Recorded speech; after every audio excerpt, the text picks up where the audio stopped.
So my name is Ty Gowen, and I've been part of Haunt Me for 10 years now. I'm one of the original members, and I lean more heavily towards the tech side of things.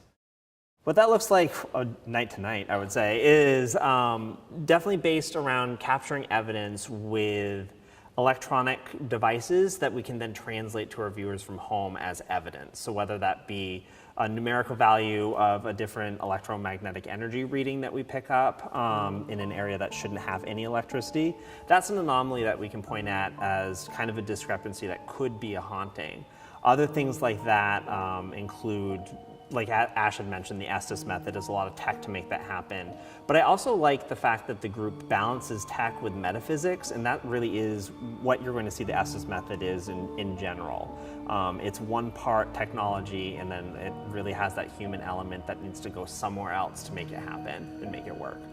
There's a lot that happens with paranormal investigation that can be dismissed as your brain trying to find patterns. But what the cool thing about the Estes method is that it takes one person and it blinds and deafens them while the other people ask questions, so that the person who's blind and deafened isn't being led to answer in this particular way. And what happens with that is when you're listening to very fast repetition of radio stations, which is a lot of white noise. And I believe that something happens in your brain that makes you open up a little bit more to the other side and start to hear levels of noises and vocalizations underneath what that radio noise is. It's fascinating to me how bizarre it works and how accurate it can be sometimes. When you come out of the Estes method, you have no idea what has happened. You've just been a mouthpiece for a certain amount of time. But when it lands and you can take the blindfold off and you see your group astonished that they have a new lead that you can then explore for the rest of the night, that's what makes it really key.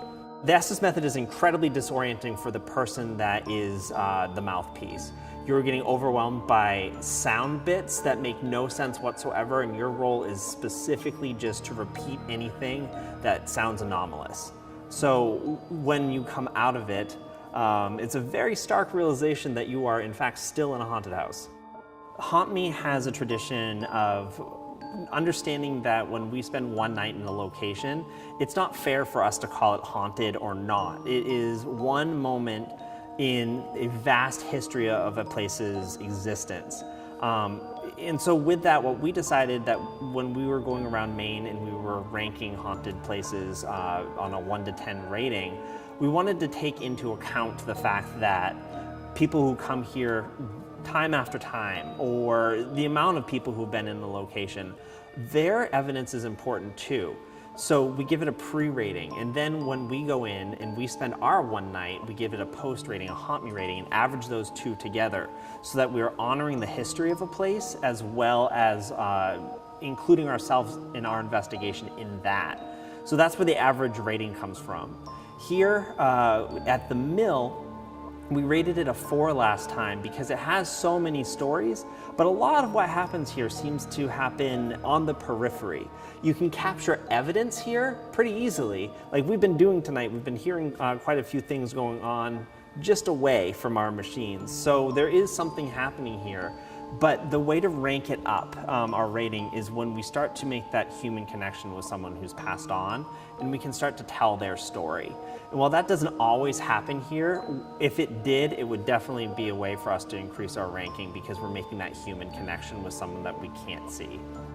Yeah, so getting back into the rating system, we are in the Vassaboro Mills. Hello? Captain? Captain, if that's you, can you please come on down? You know how the lights work. We've gone through this before. Thanks, Anna.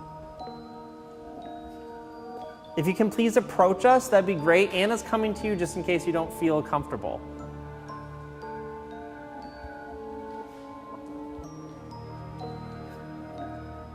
So that would be the captain's type of MO. If you're asking about the captain, that is what kind of happens when you bring him up.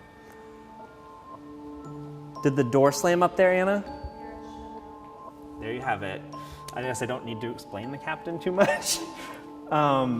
Yeah, so that is very typical of the Vassaboro mill. So Anna's gonna go check on who closed us in down here. Okay.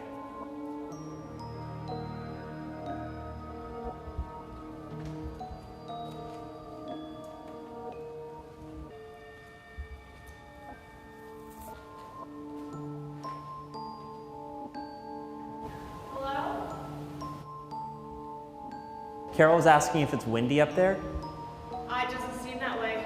Okay. I just really wanted to make sure that nobody locked us in. Yeah, that's fair. Yeah. It's odd that that was slammed so hard without any evidence of window. I mean, that's pretty indicative of the captain behavior, though, right? Yeah. So she asked the question, and I feel like these guys might be leading the investigation a little bit, you know? They're new people. From having an experience with the entity that the owner of the mill calls the captain, we've actually interacted with him a couple times before. Just up the street is the mill agent house. So it was the foreman who ran this mill. His family would live over there for a period of time, much like the White House. And so I'm not sure where the captain comes from, but we were warned to be very, very respectful with this entity when we were over there doing our investigation before we had come here in our season. And he tends to spend time over there in the basement. And so Ray actually told us that in recent years he's been moving between basements, and that's where we are now. So that brought me to believe perhaps, you know, that could be a moment, but we'll definitely have to ask more questions later to figure that out. However, he has a tendency of being grumpy and not playing along or wanting to be chastised. So that's definitely something you want to keep in mind as you're being very respectful with a named entity. Means that he might, I don't want to be doom and gloom, but like you might want to just be cautious and being very respectful while we're talking about him. The mill agent basement, there's an alcove, and there's a little table in there where paranormal groups that go investigate leave little offerings, like little nips of whiskey and rum, little sailboats and tobacco are over there. And when we did that a few years ago, we left something and we got amazing call and response with a lot of our equipment that was able to make the episode. However, we didn't bring any of that tonight because I didn't see this or foresee this coming, which is probably why it's happening.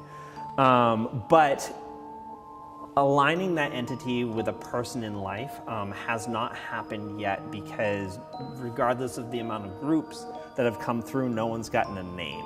So that's why Ray referred to him as the captain, because people have gathered images and have gotten EVP recordings of what sounds like I'm not gonna say elderly, what sounds like an older sailor. And I think that is just how he received his name. However, Ray also warns that not to provoke him or taunt him because Ray's had groups that have investigated the mill agent house before call him a few days later saying that they've had problems in their houses. And Ray's told them that, you know, have a discussion and send the captain back. So all of that sounds crazy, but also a door just slammed upstairs and there's no one there. So that's what we do. Our door out, our only exit slammed closed, and Anna was good enough to go check to make sure the captain didn't also lock the door. I just didn't want to be locked in. Yeah. I think that's fair, yeah.